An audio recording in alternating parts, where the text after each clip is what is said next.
Subscribe करें और bell दबाएं ताकि कोई खबर रह न जाए।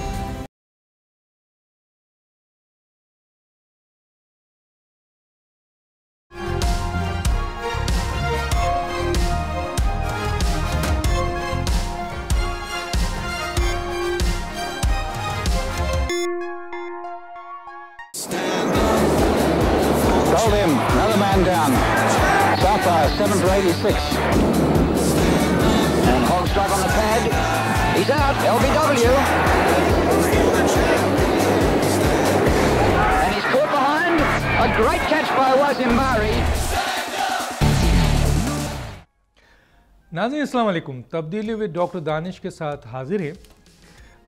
मैं यहाँ से बात शुरू करूँगा इस प्रोग्राम की कि 1979 पाकिस्तान क्रिकेट टीम ने ऑस्ट्रेलिया के दौरे पे थी। उस वक्त कप्तान थे मुश्ताक मोहम्मद साहब। मेलबॉर्न पे पहला टेस्ट मैच था। आपको पता है टेस्ट मैच 5 दिन का होता था। माजिद खान की शानदार सेंचुरी के एवज पाकिस्तान ने 353 रन्स बनाए और हदफ दिया ऑस्ट्रेलिया को 382 का। एंड्रू हेल्डिच, किम ह्यूज और एलन बॉर्डर ने ऑस्ट्रेलिया की तरफ से इस बड़ी स्कोर के बावजूद शानदार खेल खेला। एलन बॉर्डर ने सेंचुरी भी कर दी। 5वें दिन चाय का वक्फा हुआ।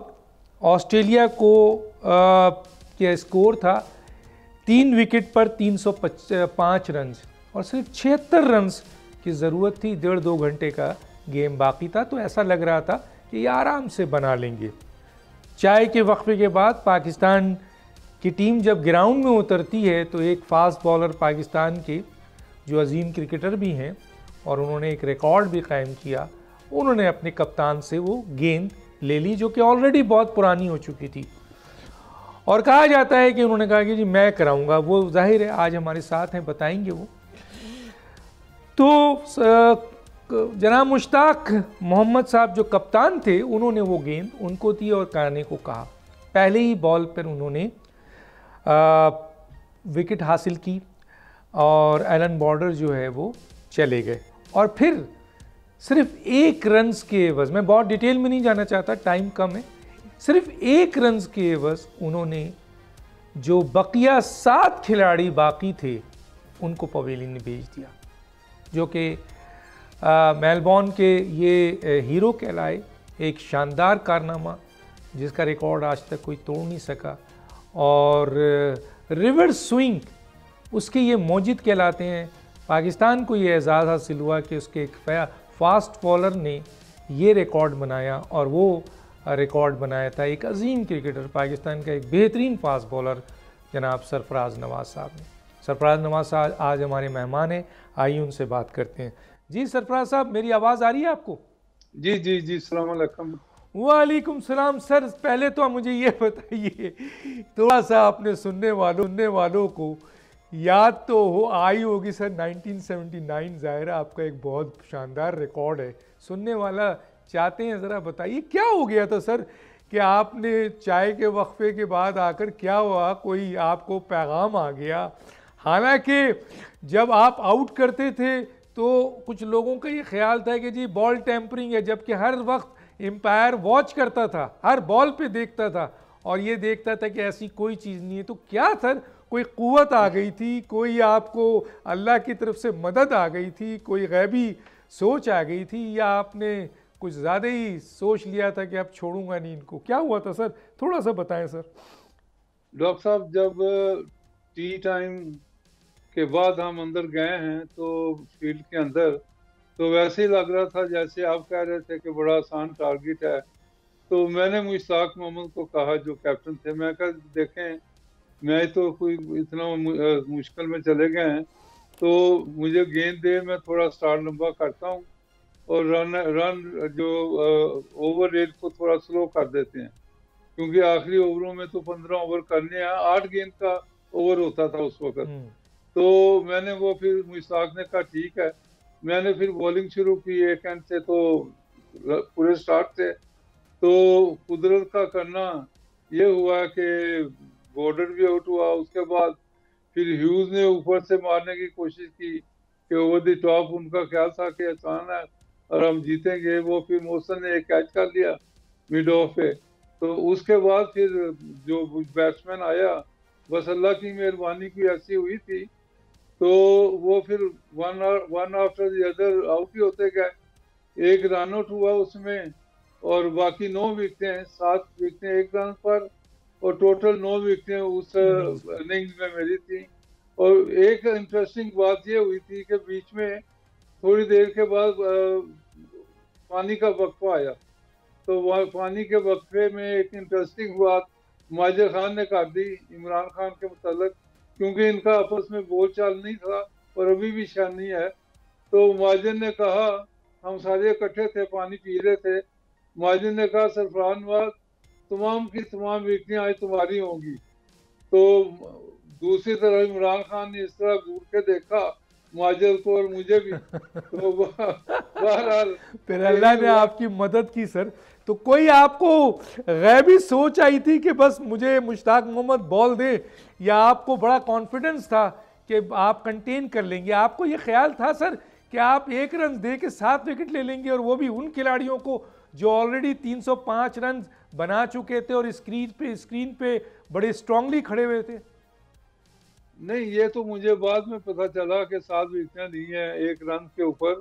जब मैच खत्म हुआ तो ड्यू मॉर्फन था एबीसी का ब्रॉडकास्टर, तो उसने मेरा फिर इंटरव्यू किया उसी वक्त ही ग्राउंड के अंदर।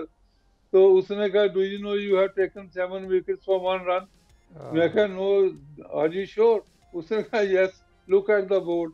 वो सामने वो काफी बड़ा बोर्ड था ग्राउंड के अंदर, तो वहाँ ये सारा देखने में आया कि 7 विकेटें। और तो ये तो मैं खुद हैरान था कि कैसे हो गया। वो अल्लाह की मेहरबानी, अल्लाह की मेहरबानी थी सर। आपको अल्लाह ने आपसे ये काम लेना था, इज्जत जिसे चाहे। ओवर में फास्ट बॉलर फजल महमूद साहब का नाम जाता है, आपके हीरो हैं, और मेलबॉर्न का सरफराज नवाज़ साहब को जाता है। सरफराज नवाज़ साहब, 1 क्वेश्चन ज़रा आपकी ज़ात के हवाले से पूछ के फिर मैं आगे चलूँगा। क्या वजूहत है सर आप इंग्लैंड में जो हैं वो मौजूद हैं, पाकिस्तान नहीं आते हैं इंग्लैंड जाने की, क्या वजूहत है? और दूसरा ये कि सुना था आपकी पेंशन वेंशन बंद कर दी गई थी, क्या गलती की थी सर आपने जो पेंशन बंद कर दी गई थी आपकी? देखें, एक मूजी वहाँ बैठा हुआ था नजम सेठी, उसने, मैंने एक बयान दिया कि क्रिकेट बोर्ड में करप्शन है, एक कर्नल साहब को डिसमिस कर दिया गया है उन करप्शन चार्जेस। उसके बाद ये नजम सेठी के रॉ से अपना तल्लुकात हैं, ये जनरल बेग और जनरल हमीद गुल ने भी कहा है, और डॉक्टर साहब ने भी जो अपना एंकर हैं वो भी टीवी पे कह चुके हैं। तो मैंने तो उनकी बातें आगे की। उसके बाद फिर ये जो करप्शन थी क्रिकेट बोर्ड के अंदर, जुआ ग्रुप, ये एक इसी के अखबार ने छाप दिया कि ये जब अपना चेयरमैन था क्रिकेट बोर्ड, तो ये ऑस्ट्रेलिया जाने की बजाय, ऑस्ट्रेलिया में मैचेस हो रहे थे, वहां जाने की बजाय ये इंडिया में एक बुक मेकर के घर में जाके ठहरा हुआ था, ऑस्ट्रेलिया नहीं गया, पाकिस्तान से गायब था। तो इसके अपने अखबारों में डेली टाइम्स में छपा, डेली टाइम्स इसका डॉक्टर अपना अखबार था, तो उसमें छपा के ये अपना जुआरी के घर ठहरा है और वहाँ जुआ किसने किया, तो ये मैंने रिपीट कर दिया। तो इसके ऊपर इन्होंने मुझे बैन कर दिया और 6 साल मेरी एक तो अपना पेंशन बंद रही, दूसरा ये हुआ कि उस 2017 में मैं एक केस पीसीबी का अटेंड करके आ रहा था सेशन जज इस्लामाबाद में। तो जब मैं वापस आया तो रास्ते में बंदूकों वाले आ गए, उन्होंने मेरी गाड़ी रोक ली, मेरे साथ वकील था मेरा जो अपना केस को कर रहा था। तो उन्होंने कहा कि आपको पता है कि आप ये मुंह ज़्यादा खोल रहे हैं तो आपकी भी ज़िंदगी को खतरा है, और उसके बाद फिर आपके बच्चे भी स्कूल जाते हैं तो वो भी हमारी रेंज में है, फिर आपकी बेगम भी बाहर कभी जाती है शॉपिंग के, इस तरह की चीज़ें, तो आपने क्या करना है, तो मुंह बंद रखो। तो उसके बाद फिर मैं नेक्स्ट डे आईजी इस्लामाबाद के पास गया, उसको ये सारी हकीकत बताई और मैंने नजम सेठी का बकायदा नाम लिखवाया, मेरे पास मौजूद है, लेकिन ना आईजी ने कुछ किया। फिर प्राइम मिनिस्टर खान अब्बासी थे, और उसके बाद इंटीरियर मिनिस्टर, फिर तमाम चीफ जस्टिस जो हैं पाकिस्तान के, तो उनको भी लेटर लिखे, लेकिन आज तक कुछ नहीं। फिर उसके बाद मैंने यही फैसला किया कि ये थ्रेट जो आई हैं, तो then I shifted to England, क्योंकि मेरे पास यहाँ का रेजिडेंट था। मैं यहाँ फिर नेशनल क्राइम एजेंसी जो इंग्लैंड की है उनको मिला, सारी हकीकत बताई, तो उन्होंने एडवाइस किया कि यू बेटर स्टे हियर। और जहाँ मैं रह रहा था लंदन में, तो विजिलेंस को बताया, मेरे इलाके की जो पुलिस स्टेशन है, कि इसके घर की विजिलेंस रखें, क्योंकि ये जुआ ग्रुप कहीं भी जाके नुकसान पहुंचाता है। तो ये फिर इधर ही शिफ्ट हो गया हूँ। अच्छा सर, ये नजम सेठी साहब तो 2 दफ़ा मेरा ख्याल है इस, और मुल्क की एक बड़ी सियासी जमात जनाब PMLN की हुकूमत ने उनको 2 दफ़ा ये अहम तरीन ओहदा दिया PCB का, और एक बड़े सहाफ़ी भी हैं और एक बड़ा नाम है उनका। लेकिन आपने जो बात आज डिस्क्लोज़ की है, ये यकीनन ज़ाहिर है उसका जवाब तो नजम सेठी दे सकते हैं। तो बहरहाल हम आगे चलते हैं। अब सर ये मुझे बताइए, ये चीज़ तो सामने आ गई है, अब ये बताइए सर कि ये जो पाकिस्तान की जो टीम है, जो आपके सुपर 8 में जाने से पहले ही आपके अपना जो आपका 2 मैच हारने के बाद, हालांकि मैच तो ये रेगुलर हार रहे हैं, इंग्लैंड में भी 2 मैच हारे हैं जहां आप रह रहे थे, 2 बारिश ने बचा लिए, तो ये जो उससे पहले आपके इंडिया में और फिर एशिया कप में भी हमने देखा, तो सर ये जो आपका अपने ही ग्रुप में इनको शिकस्त हुई, उसकी क्या वजूहत समझते हैं सर आप? सबसे पहले तो मैं इसका कसूरवार फिर नजम सेठी को इसलिए करूंगा कि जब ये जुआ ग्रुप के आदमी जेल में गए हैं लंदन में, और जेल काट के वापस आए हैं, तो उसके बाद फिर ज़बरदस्ती ये नजम सेठी ने जुआ ग्रुप का जो आदमी पकड़ा गया था, ये आपका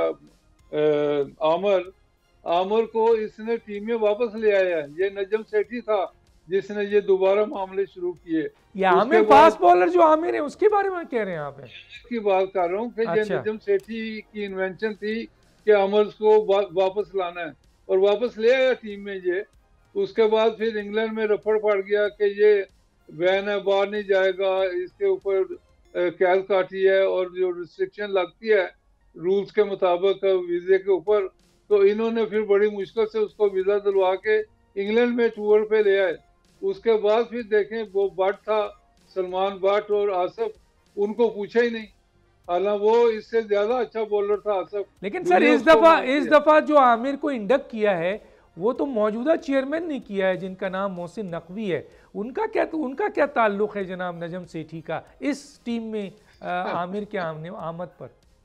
और ये मोहसिन नकवी नहीं जनाब, ये वही लोग हैं जो पुराने पीछे थे, और ये जो आपका वहाब रियाज आया है, तो ये जुआ ग्रुप का ही आदमी है ना। अच्छा, तो इसको तो और क्या, ये आप देखें तो मोहसिन नकवी साहब वहाब रियाज को नहीं लाए हैं सर? हमने तो सुना है कि वहाब रियाज को मोहसिन नकवी लाए हैं, दूसरे जो अजहर महमूद हैं उनको मोहसिन नकवी लाए हैं, आपके यूसुफ को मोहसिन नकवी लाए हैं, कैप्टन जो रेगुलर नाकाम हो रहा है जनाब बाबर आजम, उसको मोहसिन नकवी के कहने पर जो है वो कप्तान बनाया गया है। और बाबर आजम आपको वो जो वहाब रियाज हैं, ये उस वक्त पंजाब के खेल के स्पोर्ट्स के आपके वज़ीर और मुशीर थे जब निगरान वज़ीर आला थे जनाब मोहसिन नकवी। तो ये इसको आप कैसे देखते हैं सर? डॉक्टर साहब मैं इधर थोड़ी सी बात बेहतर कर देता हूँ सर, कि वहाब रियाज को लाने वाले ज़का अशरफ साहब थे। अच्छा, और ज़का अशरफ साहब को मैंने कोई पिछले हफ्ते मैसेज किया है, क्योंकि उनकी मेरी अच्छी बोलचाल है, तो मैंने उनको पूछा लेकिन जवाब नहीं आया।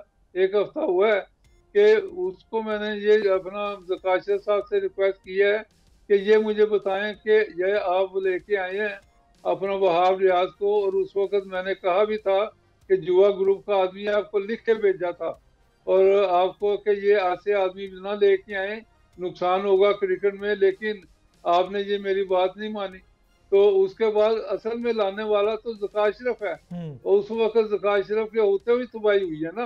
ऑस्ट्रेलिया में हारे, फिर न्यूजीलैंड में हारे, इस तरह की चीजें, एशिया कप हारे, उसके बाद वर्ल्ड कप हारे, ये सारी। और उस दौरान देखें ज़का अशरफ साहब भी मैं ये कहूँगा कि उनको भी जो पीसीबी के ऑफिशियल गाइड करते रहे हैं उनको अभी तक कईयों को निकाला नहीं, फौरी तौर पे निकालना चाहिए।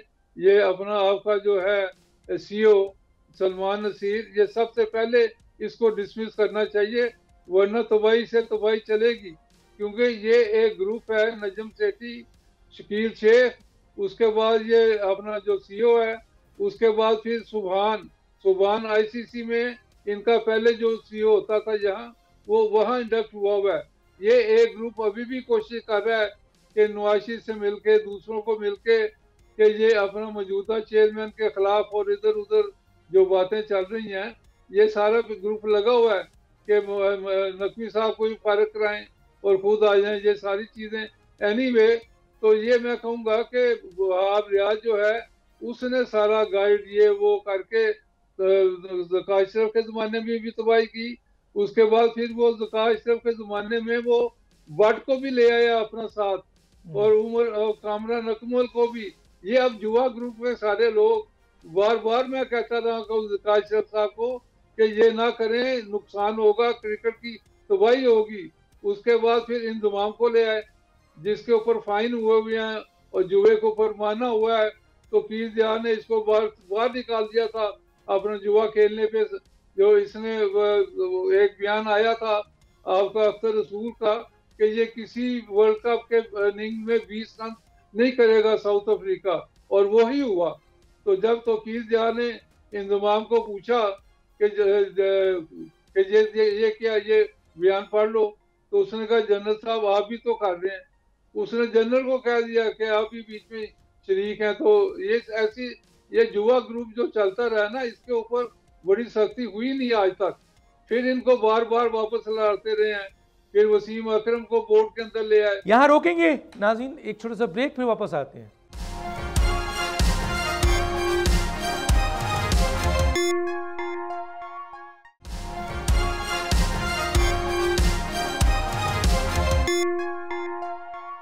वेलकम बैक जी। सरफराज नवाज साहब, कौन कौन लोग शामिल है जुआ ग्रुप में? आप एक का नाम ले रहे हैं, दो का कौन कौन? नहीं तो बड़ा सुना है कि इस पे तो बाज़ाब्ता एक जुडिशियल इंक्वायरी भी हुई थी और जो जजेस थे उन्होंने रिटन इनके ऊपर इल्ज़ाम भी लगाया था, और जैसा आपने कहा एक्शन भी नहीं आया। तो पाकिस्तान के जुआरी ग्रुप कौन लोग हैं, ज़रा आप आज सर बताएं ना आवाम को। देखें, जस्टिस कयूम ने जो बातें की हैं उसमें 8 प्लेयरों को फाइन हुआ है और सजाए उनको कहा कि क्रिकेट बोर्ड को कि ये जो 8 जुआरी हैं इनको क्रिकेट बोर्ड की दीवारों के करीब ना आने दें। लेकिन वो ऐसे बात हुई है, उसमें और जुआरी भी थे। तो पॉल कॉन्डन जो आईसीसी का यहाँ एंटी करप्शन का हेड था, ही फ्लू टू पाकिस्तान, और पाकिस्तान आके उसने जो अपना जज साहब थे कयूम साहब मरहूम, उनको डराया, उनको कहा कि वसीम अकरम फलाने फलाने को आप बैन ना करें, अगर इनको आपने बैन लगा दिया साहब के ऊपर तो हो सकता है आपकी टीम को अबॉलिश कर दें इंटरनेशनल क्रिकेट से, तो इसलिए बी लीनियंट। उसके बाद फिर जस्टिस कयूम ने भी खुद भी ऐलान किया हुआ है कि मैंने फिर वो सारी चेंजेस करके कुछ प्लेयरों को बचा दिया और लीनियंट सजाएं दी हैं। तो ये सारी चीजें, तो उसके बाद फिर जो उन्होंने इंस्ट्रक्शन दी हुई हैं बोर्ड ने फॉलो अप ही नहीं किया। बोर्ड तो उसमें खुद मुलव्वस है उनके वो लोग। तो ये अब मैं कहूँगा वैसे कौन कौन से खिलाड़ी हैं सर, जो कि कुछ लोगों का नाम तो आता है, अब आपसे हम सुनना चाहते हैं। चलें, एक का नाम तो आपने ले लिया वसीम अकरम साहब का, इसके अलावा कौन कौन लोग हैं? और आमिर का भी इंतजाम है। उसके बाद फिर आपका ये यूसुफ का तो नहीं है, मुश्ताक है, और उसके सईद अनवर है। उसके बाद आपके ये 7-8 प्लेयर हैं, अब मुझे सामने लिस्ट नहीं है। और क्या वकार यूनुस भी इसमें शामिल थे सर? वकार यूनुस भी है, वो देखे ना, वकार यूनुस भी शामिल ने कहा। क्या वकार यूनुस शामिल थे सर इसमें? वकार यूनुस का तो उसने कहा ना कि इसने एक पिजारो गाड़ी ली, फिर मैंने मना किया कि ये गाड़ी वापस करो, इस तरह की बातें। तो ये तो सरेआम जुआ तो इनका एक रोजाना कर रहे थे। तो मैं कहूँगा कि और उन्हीं को फिर बार बार ये कोच लगाया इन्होंने। तमाम युवा ग्रुप होने के बावजूद, सजाएं होने के बाद, फाइन होने के बाद फिर देखें बैक इन दी पीसीबी बार बार ये नजम सेठी ले आता, कोई दूसरा ले आता था। तो ये मैं इनसे यही मेरे इख्तलाफ इनसे रहे हैं कि युवा ग्रुप के आदमियों को दूर करें। और नासिर हुसैन ने जो एक बयान दिया हुआ है कि ये युवा ग्रुप के लोग हैं, वंस दे आर रोप इन, ये पीछे रह ही नहीं सकते जुआरियों के। तो अभी भी आप देखें कि जो ये युवा ग्रुप का हेड इन्होंने लगा दिया ज़का अशरफ ने, और तमाम 8 प्लेयर खरीद लिए और 8 प्लेयरों को उन्होंने एश्योरेंस दी कि आप हमारे साथ कॉन्ट्रैक्ट कर लें। तला को लेके अपनी बेगम को भाई को लेके लंदन में कंपनी बना ली कि आप हमारे साथ रहें, और अब सबने साइन कर दिया। अब मैं ये अब यहाँ ये पॉइंट आता है कि मौजूदा चेयरमैन साहब जो मोहसिन नकवी साहब हैं, इनसे पूछें कि ये जो इन्होंने साइन किए हैं तला ग्रुप और इंजमाम ग्रुप से, और दूसरा हजरत महबूब भी, उसकी बेगम भी अभी आ रहे हैं बीच में, तो क्या इन्होंने क्रिकेट बोर्ड से इजाज़त ली हुई है? इजाज़त नहीं ली तो ये जो इन्होंने सेंट्रल कॉन्ट्रैक्ट है फौरी तौर पे कैंसिल करें। और डॉक्टर साहब अगर इन्होंने क्रिकेट की तरक्की करनी है तो कारदार मरहूम ने जो सिस्टम रखा था कि डिपार्टमेंटों को मजबूत करें, डिपार्टमेंटल क्रिकेट को आगे लेके आए, इन सब को सह करके कहीं डिपार्टमेंट ज्वाइन करें। और डिपार्टमेंटल क्रिकेट जो कि बहुत इंपॉर्टेंट थी, जो कारदार लाए थे, जिसकी वजह से उस ज़माने में जो लोगों को फाइनेंशियल प्रॉब्लम थी वो कम से कम खिलाड़ियों का मसला हल हुआ, उनको पैसे मिलने लगे। और लेकिन उस ज़माने के खिलाड़ियों ने इस डिपार्टमेंटल क्रिकेट की बुनियाद पर पाकिस्तान का नाम दुनिया में फैलाया और कामयाब कराया और बड़े अजीम क्रिकेटर निकाले।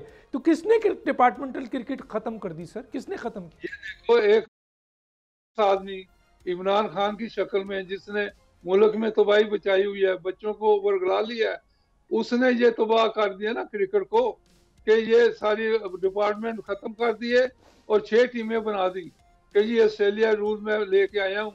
इसको इतना नहीं पता, मुझे अफसोस हो रहा है कि इसको 2 छितर मारूं जाके जेल के अंदर कि इसने जो ये तबाही की है और हजारों बच्चों का जो रोजगार छीन लिया है। कोई रिक्शा चला रहा है, कोई कुछ कर रहा है बेचारा, कोई दाता साहब जाके खाना खाता रहा है, शुरू में बच्चों के लिए भी ले जाता था। तो ये इस तरह की कमीनी हरकत इसने जो की है, इसको तो मेरा ख्याल है कि अलहदा सजा देनी चाहिए इसके ऊपर। और उसके बाद मैं ये कहूँगा फिर एहसान मानी, उसके बाद रमीज राजा, वो भी इसी नक्शे कदम में चलते रहे हैं। रमीज राजा ने तो देखो यूथ प्रोग्राम कर दिया, 1 अरब रुपया खर्च करके 6 प्लेयरों को दुनिया से बुला के 1-1 करोड़ रुपया उनको फ्री में दे दिया कि मेंटोर बन के ये बने हुए हैं।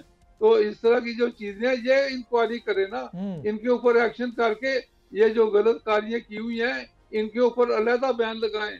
उसके बाद शकील शेख का देख लें, उसने जो इस्लामाबाद क्लब क्रिकेट में डायमंड में जो फ्रॉड किए हुए हैं और वहाँ पे जो करोड़ों रुपया का फ्रॉड है, और वो आज तक अब नई चीज सुन लें, वो जो फ्रॉड हुआ था उसकी इंक्वायरी हुई और उसके बाद इसके ऊपर बैन लगा शकील शेख।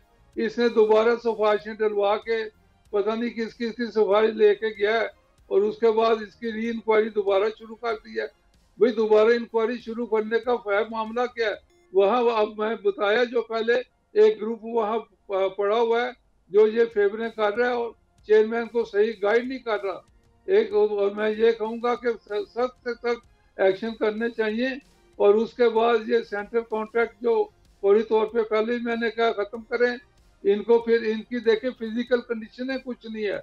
ये जो नेशनल एनसीए बनी हुई है, नेशनल क्रिकेट एकेडमी, ये एक वाइट एलिफेंट, ये मैं कई सालों से कह रहा हूँ और शुएब अख्तर ने भी कहा है वाइट एलिफेंट औरों ने भी कि इसको बंद करें। अगर यहाँ चलाना है तो यहाँ बच्चों को ग्रूम करें, ये सीनियर प्लेयरों का काम नहीं है। सीनियर प्लेयरों को चाहिए अपनी क्लब क्रिकेट भी शुरू करें ताकि वो क्लब क्रिकेट में ये अच्छे प्लेयर खेलेंगे तो दूसरे प्लेयरों की गेम बेहतर होगी।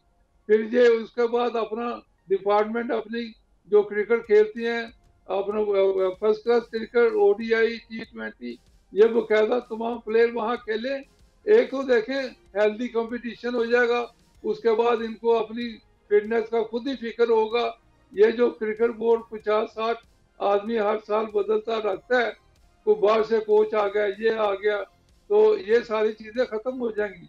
ये अपने अपने डिपार्टमेंट में परफॉर्मेंस करें, वहां से फिर सिलेक्शन इनकी हो। तो आप समझते हैं सर कि पाकिस्तान क्रिकेट का जवाल, दो चीजें तो मेरी समझ में आई हैं, एक तो जुआरी और पूरा ग्रुप जो अभी तक आप कह रहे हैं हावी है, और दूसरा जो है वो डिपार्टमेंटल क्रिकेट का ख़त्म होना है। ये दो वजूहात आप समझते हैं कि जिसकी वजह से पाकिस्तानी टीम का जवाल है, ये है सर?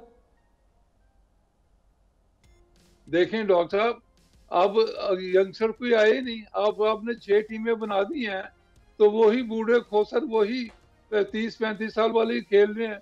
उसके बाद अगर अंडर 19 खत्म कर दी, अंडर 23-5 खत्म कर दी, क्लबें बंद कर दी, ये इमरान खान ने किया ना। उसके बाद फिर जो एसोसिएशन थी वो डिसबैंड कर दी, तो ये 4-5 साल तो यही मामला चला है। तो इसलिए तो आपके पास कोई यंगस्टर आए नहीं, आप फिर बूढ़ों को भी बीच में लेके आ रहे हैं। तो उसके बाद जो अनफिट प्लेयर हैं उनको दोबारा आप ले आए। अब आपके पास फास्ट बॉलर की काफ़ी, मैं कहता हूँ कि फास्ट बॉलर थे। पिछले दिनों में गया हुआ था, तो मैं एक माह फिर ये ज़काशर साहब को कहा कि मैं अवेलेबल हूँ फॉर फास्ट बॉलर का, और वीडियो लिंक के ऊपर मैं इनका वीडियो पे देख के जो IPL में ये मैच खेले हैं, तो उसके बाद इनको मैं गाइड करता हूँ। तो वीडियो लिंक के ऊपर मैंने 8-10 फास्ट बॉलरों को उनकी रनिंग दिखाई, उनको जो फिनिश थी ना, उनका जो पाँव फ्रंट फुट पे सीधा पड़ना था या थोड़ा राइट पे होता है, वो लेफ्ट पे एक फुट लेफ्ट बाहर निकल रहा था, और ना उसके ऊपर। तो अजहर महमूद क्या कर रहे थे सर? अजहर महमूद साहब क्या कर रहे थे? नहीं, अजहर महमूद को उस पर मुझे नहीं पता था, अलग उसमें तो दूसरे थे, अपना रॉस सिकंदर था, एजाज था, इस तरह एक और था, ये नेशनल कोच थे उस वक्त। तो अजहर महमूद ने भी तो एक कमेटी आपके अपनी बेगम के साथ मिलकर, जिस तरह इंजमाम ने साया कॉरपोरेशन बनाई है, ताला रहमानी उसमें है, उसके बाद जिसकी बुनियाद पे इन्होंने रिज़ाइन दिया, आपके रिजवान साहब इसके बेनिफिशरीज हैं, यानी अटैच हैं इसके साथ, बाबर आजम साहब जो है साया कॉरपोरेशन के साथ उसके शेयर होल्डर हैं, और जाहिर है कि जो, और ये चीफ सेलेक्टर थे इंजमाम साहब, तो जाहिर है कि इनकी मर्ज़ी के बगैर कोई लड़का आ नहीं सकता है जब तक कि जो साया कॉरपोरेशन को ज्वाइन ना करे। अब सुना है कि जनाब अजहर महमूद साहब, Azhar Mahmood private organisation committee बना ली है, जो क्रिकेटर जो है वो इनको ज्वाइन नहीं करेगा वो टीम में नहीं आ सकता है।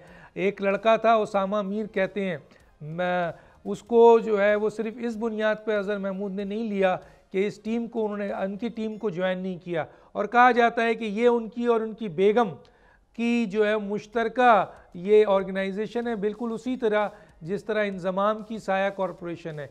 तो सर इसको आपने जिन साहब का नाम लिया, चलें वो जो है वो जुआरी ग्रुप था या जिन्होंने बहुत नुकसान पहुंचाया, तो मौजूदा जो चेयरमैन है उनको नज़र नहीं आ रहा है सर? ये बातें तो मीडिया में आ चुकी हैं कि ये लोग जो हैं कॉरपोरेशन के ज़रिए लड़कों को ब्लैकमेल करते हैं और टीम में लाते हैं, क्योंकि इनके पास दोनों हैं और ये कॉन्फ्लिक्ट ऑफ इंटरेस्ट है। क्या कहेंगे सर? देखें, मौजूदा चेयरमैन साहब को तो अभी इतना वक्त नहीं हुआ, लेकिन उन्होंने ऐलान तो कर दिया ना कि बड़ी सर्जरी की ज़रूरत है। सर्जरी नहीं, यहाँ तो क्लीन अप की ज़रूरत है, अपना एक्शन क्लीन अप होना चाहिए। तो उसके उस एक मिनट सेकंड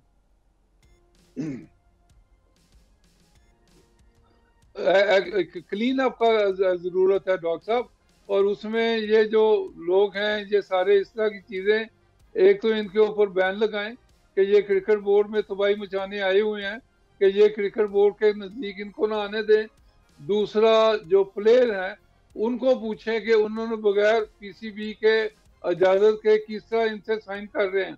तो ये उनके ऊपर अब एक्शन, इसीलिए मैं कह रहा हूँ कि जो सेंट्रल कॉन्ट्रैक्ट हैं ये ख़त्म करें, डिपार्टमेंटों को इनको जॉब दिलवाएं और ये डिपार्टमेंटों से खेलें, और इस तरह की ये जो चीज़ें हैं। और उसके बाद जो बाहर खेलने जाते हैं वो असल जुए का गढ़ वो भी है, जहाँ जहाँ ये श्रीलंका खेलते हैं, बांग्लादेश खेलते हैं, या दूसरे वेस्ट इंडीज जाते हैं, ये सारा जुआ है।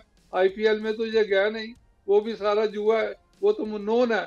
तो इस तरह मैं ये कहूँगा कि ये अपना ये पाकिस्तान पीसीबी में के ये- चेयरमैन कैसे कर सकेंगे? उनके पास दो बड़ी फुल टाइम जॉब है, एक वजारत दाखिला की है और एक पीसीबी क्रिकेट के वो चेयरमैन है। आपको पता है कि वजारत दाखिला पाकिस्तान के लिहाज से इस वक्त बहुत हसास जॉब है, क्योंकि बहुत इंटरनल थ्रेट्स हैं, बहुत लॉ एंड ऑर्डर सिचुएशन है। वो वहाँ टाइम देंगे या वो मोस्टली क्रिकेट के टीमों के बाहर 12 टेस्ट क्रिकेट टीमों के साथ मिलने, आईसीसी से मीटिंग करने, क्रिकेट के फ़रोग के लिए, क्रिकेट की बेहतरी के लिए वो बार बार बाहर ट्रैवल करेंगे? तो क्या आप ये सजेस्ट नहीं करेंगे कि बोर्ड के अंदर जो गैर मेयारी लोग बैठे हैं, सिफारशी लोग बैठे हैं, जहां क्रिकेटर्स नहीं है, बोर्ड में क्रिकेटर्स होने चाहिए? और क्या आप ये नहीं कहेंगे कि पाकिस्तान में अजीम क्रिकेटर हैं, वो जो क्रिकेट को समझते हैं और फुल टाइम जो पीसीबी की है, वहाँ ज़हीर अब्बास हो, वहाँ सरफराज नवाज हो, वहाँ माजिद खान हो, वहाँ इंतखाब आलम हो, वो बेहतर नहीं चला सकेंगे सर? नहीं, ये देखें ना, अब आपने जो कहा है कि इनका जॉब है, जब तो कीजिया थे जनरल, सर्विंग जनरल थे और उनके ऊपर बड़ी जिम्मेदारियां थी, उस वक्त इंडिया अटैक का भी ये जो रफड़ पड़ा हुआ था, उस वक्त तो वो भी थे ना क्रिकेट बोर्ड के चेयरमैन। फिर जफर अल्ताफ थे, ही वाज फेडरल सेक्रेटरी। उसके बाद फिर जवेद बर्की था, he was in the government, वो भी फेडरल सेक्रेटरी था। इस जायद अली अकबर था। इस तरह बेशुमार लोग हैं, देवर इन द गवर्नमेंट सर्विस वो, लेकिन वो देवर चेयरमैन पीसीबी। तो इसमें तो मैं ये कहूँगा कि पाकिस्तान का जो डॉक्टर साहब कॉन्स्टिट्यूशन है, पाकिस्तान के कॉन्स्टिट्यूशन में अप्रूव्ड बाय आईसीसी के पाकिस्तान का जो अपना गवर्नमेंट सर्वेंट है, he is elected as a chairman PCB, तो ही कैन कंटिन्यू। ठीक है सर, मैं आपकी इस बात को डिनाई नहीं करूंगा, लेकिन सर मैंने भी रिसर्च किया है, आईसीसी का जो रूल्स पढ़ा है 2.5 डी है, उसके तहत वाज़ेह तौर पे है कि कोई गवर्नमेंट इन्फ्लुएंस नहीं होगा, ना गवर्नमेंट ऑफिशियल आ सकता है। अगर वो आंख बंद करके बैठे हुए हैं और माजी में भी बंद करके बैठे हुए हैं, वो एक अलग बात है। और जब कोई इलेक्टेड होता है, वो इसका इंटरनल रूल्स होता है, लेकिन इंटरनल रूल्स एक्सटर्नल रूल्स पे हावी नहीं होता है, एक्सटर्नल रूल्स आगे होता है। मैं ये सवाल ही नहीं कर रहा आपसे, मैं तो ये कह रहा हूँ कि दो अहम पोस्टें एक शख्स के पास है, तो आप समझते हैं कि वो इंसाफ कर सकेंगे दोनों पोस्टों के साथ साथ? देखें, अगर तो वो अच्छे आदमी अपने नीचे रख लें, एक तो सीईओ को फौरी फारिग करें, वो तो एक मेरा ख्याल है वकील है, उसको जो वकालत का डिपार्टमेंट क्रिकेट बोर्ड का उधर वापस करें, और उसके ऊपर आपने जैसे 4-5 नाम लिए हैं, इनमें से कुछ नाम जो चाहते हैं वो उनको लेके आया। आमिर सुहेल को रखें ना, वो बड़ा जबरदस्त है। मोहम्मद अकरम है, वो हेड कोच है जुल्मी का, उसके वो क्रिकेट बोर्ड में भी हेड कोच रह चुका है, और आमिर सुहेल भी अपना अकेडमी का डायरेक्टर रह चुका है। वो मोहसिन हसन खान रह चुके हैं सर, मोहसिन हसन खान ने भी बड़ा काम किया है। तो ये जो आपके जो आपका बोर्ड है, 4 एसोसिएशन के लोग, 4 जो है वो डिपार्टमेंट के लोग, 2 हुकूमत के नामजद करदा, 2 आपके कॉरपोरेट के लोग, सर इसकी जगह बोर्ड की में क्रिकेटर, पाकिस्तान के क्रिकेटर होने चाहिए। आप जैसे लोग जो क्रिकेट को समझते हैं, चले चेयरमैन ना भी हों, कम से कम क्रिकेट बोर्ड में तो ये लोग बैठे जो कि चेयरमैन को गाइड कर सकते हो। क्या ख्याल है सर? ये बड़ी जबरदस्त आपने बात की डॉक्टर साहब। जो ये इनका गवर्निंग बोर्ड है ना, उनमें ये ऐसे लोग होने चाहिए जो आपने भी मेंशन किया है, ताकि गवर्निंग बोर्ड के आदमी जो बोर्ड को चलाते हैं, उसके बाद फिर इनकी एग्जेक्टिव कमेटी होनी चाहिए, जनरल बॉडी होनी चाहिए, जो आके जो जनरल बॉडी जैसे पहले चलती थी, जमहूरियत तौर पे भी इसको चलाना चाहिए ना, कि जनरल बॉडी में तमाम इलाकों के लोग जो आके डिस्कशन होती थी, हेल्दी डिस्कशन होती थी, आइडियाज होते थे, उसमें ये नहीं कि एक दूसरे के ऊपर गंद उछालना। तो ये मैं कहूँगा कि अभी तो इस तरह का कंट्रोल सारी चीज़ें रखी हुई हैं कि 4 उधर से 4 उधर से, और उसके बाद जो और एसोसिएशन जो आपकी 12-15 एसोसिएशन हैं, रीजन है, उनको उन सारों को लेके आए ना। गवर्निंग बोर्ड जो आप सेलेक्ट करके रखते हैं, उनको निकालें बीच में से। सरफराज साहब यहाँ रोकूंगा, नाज़रीन एक छोटा सा ब्रेक, फिर वापस आते हैं।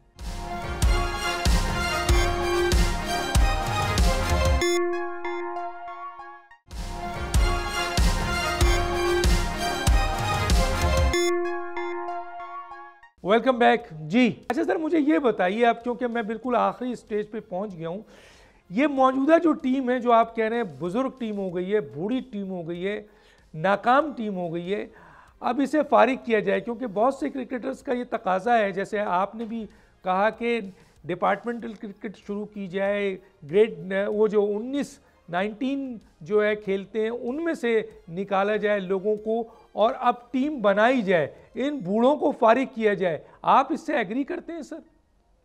बिल्कुल डॉक्टर साहब, यही बात जो आपने की है यही होनी चाहिए, और उसमें जो डिपार्टमेंटल क्रिकेट है इसके ऊपर से सिलेक्शन होनी चाहिए। ये जो है सेंट्रल कॉन्ट्रैक्ट इस तरह ये बैठे हुए हैं एमसीए में जाके, वहाँ पे आप देखें इन्होंने एक वो बना दिया है जिम, और भाई जिम की जरूरत क्या है? इनका तो क्रिकेट प्लेयर्स का तो काम है ग्राउंडों के अंदर, इनका जिम के अंदर क्या है? अपना वेट लिफ्टर है या ये अपना बॉडी बिल्डर है। वजीर आजम से, जो कि इसके पैटर्न हैं शहबाज शरीफ साहब, आप क्रिकेट की बेहतरी के लिए आपके पास 1 मिनट है, क्या मुतालबा करेंगे सर? चेयरमैन साहब जो प्राइम मिनिस्टर साहब हैं उन्होंने तो ऑर्डर किया हुआ है कि ये जो अदारे हैं इनको दोबारा बहाल करें, लेकिन अभी इनका कोई पता ही नहीं है क्या हो रहा है। अभी 1.5-2 साल से उन्होंने ऑर्डर किया हुआ है, पहले ऑर्डर करके गए हुए हैं, तो उसके बाद आप दोबारा आए हैं तो अभी तक कुछ नहीं। तो सबसे पहले तो मैं कहूँगा कि ये अदारे और उसमें इनको सबको इंडक्ट करें, और ये जो सेंट्रल कॉन्ट्रैक्ट है ये कैंसिल करें, और इनकी बेशक जो टेस्ट मैच खेलते हैं ओडीआई T20 उसमें 3 गुना तनख्वाहें कर दें बेशक, तो लेकिन अदारों में इनको खिलाएं ताकि कंपटीशन और कम्पिटिटिव क्रिकेट हो आपस में, और पता लगे इनकी फिटनेस का भी।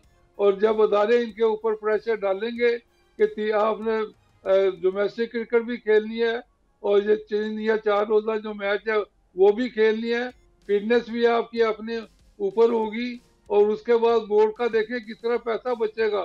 जो साल बाहर से कोचिज ऐसे नजायज मंगा के बिठाए रखते हैं, इन्हों वो को आगे चले गए आगे, ये तमाशा खत्म करने चाहिए ना। ठीक है, अपने देखिए सरफराज नवाज साहब ने बहुत मेजर एलिगेशंस जो है वो सामने लेके आए हैं। अगर किसी भी शख्स को ये ख्याल हो, किसी भी ओहदेदार को, किसी भी शख्स को कि ये एलिगेशन उन पर गलत लगी है और वो चाहते हैं कि हमारा प्लेटफॉर्म के ज़रिए वो इन चीज़ों की वजाहत करें, तो हमारा प्लेटफॉर्म हाजिर है, वो जब चाहे हमें कांटेक्ट कर सकते हैं, हम उनको पूरा टाइम देंगे। डॉक्टर दानिश को याद दीजिए। अल्लाह हाफिज़।